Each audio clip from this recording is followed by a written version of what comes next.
मेरे सामने कई लोगों को इसने मार दिया था और उसके चेहरे पे कोई डर नहीं था। ऐसा लग रहा था हम लोगों को मार के उसे खुशी मिल रही है। वो उस चीज को वो इंजॉय कर रहा था तभी फायरिंग करते हुए। जिस रात मुझे गोली लगी, मैंने उस आतंकवादी को देखा अंधाधुंध गोली फायरिंग करते हुए। मेरे सामने कई लोगों को मार दिया गया। वो काली मंजर मैं अभी तक भुला नहीं पाई हूँ। सिर्फ हर साल एक नंबर काउंट होता है, बट हमारे लिए वो रात उस तरीके से ही वैसी ही रहती है। आज भी मुझे वो मंजर वैसी ही याद आती है जिस तरीके से मैंने देखी थी। कहीं ना कहीं देखा जाए तो आपने वेरीफाई किया था कि यही कसाब था, जी। तो उसके बारे में क्या कहना चाहेंगे? जब मैंने कसाब को फायरिंग करते हुए स्टेशन पे देखा था, देन तो 10 जून को जाके कोर्ट में मैंने कसाब को आइडेंटिफाई की थी। मेरे पापा ने दोनों को देखा था, कसाब और अब्बू इस्माइल को, और मैंने कसाब को। फिर जब मेरे सामने कोर्ट रूम में 3 शख्स रखे गए थे, उसमें से मुझे कसाब को आइडेंटिफाई करना था।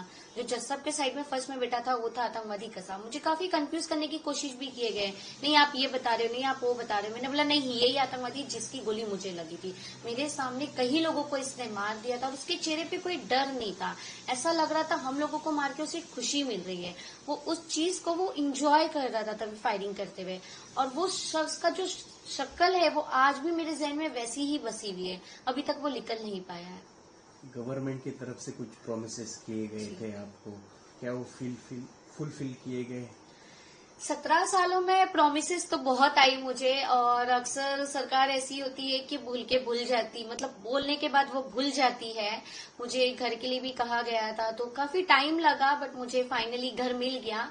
2024 में पिटीशन पास हो गया। जिस घर से मैं इंटरव्यू दे रही हूँ ये मुझे सरकार की तरफ से मिला गया है, बट ये न्यायपालिका की तरफ से मुझे मिला गया। इसके लिए काफी लंबी लड़ाई लड़ी हमने, जब जाके मुझे मिला। तो मेरे मेन एडवोकेट थे एडवोकेट उत्सव बेंस, फिर बाद में मेरी मिस कुनिका लाल मैम बने थे एडवोकेट, और न्यायपालिका की वजह से मुझे घर दिया गया है।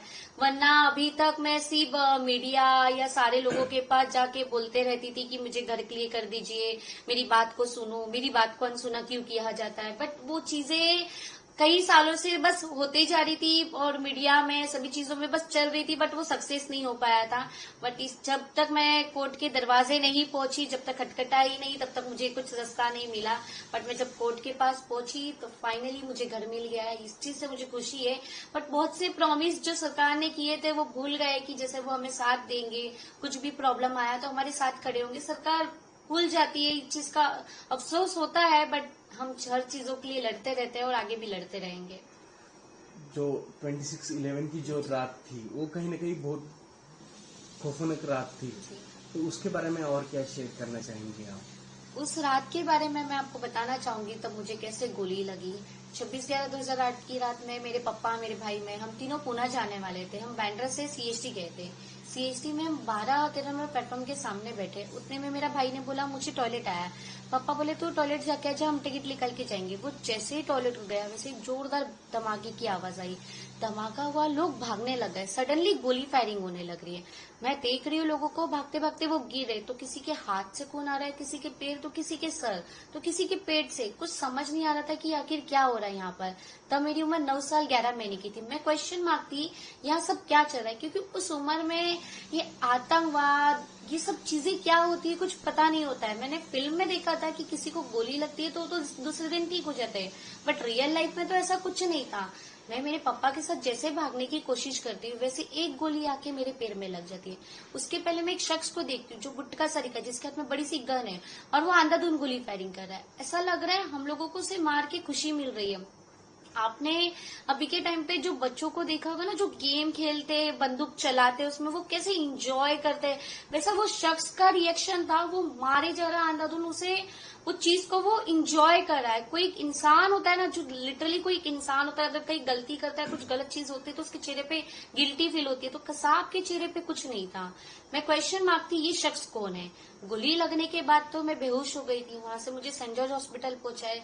सेंट जॉर्ज में जब मुझे होश आया तो वहाँ काफी पेशेंट थे।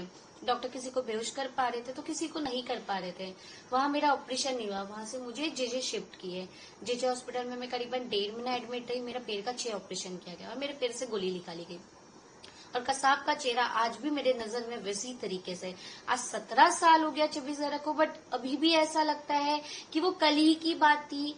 अभी मुझे जस्ट गोली लगी और उस चीज को मुझे वो याद आती है।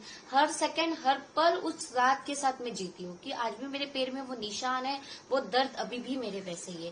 क्योंकि कसाब को फांसी हो गई है, जो मेन मास्टर माइंड है, जो पाकिस्तान में कसाब जैसे लोगों को पाल रहा है, जो कसाब जैसे लोगों को बना रहा है, उसे वो खत्म नहीं हुआ है। जब वो खत्म होगा तब लगेगा हाँ कि मुझे पूरा इंसाफ मिला है।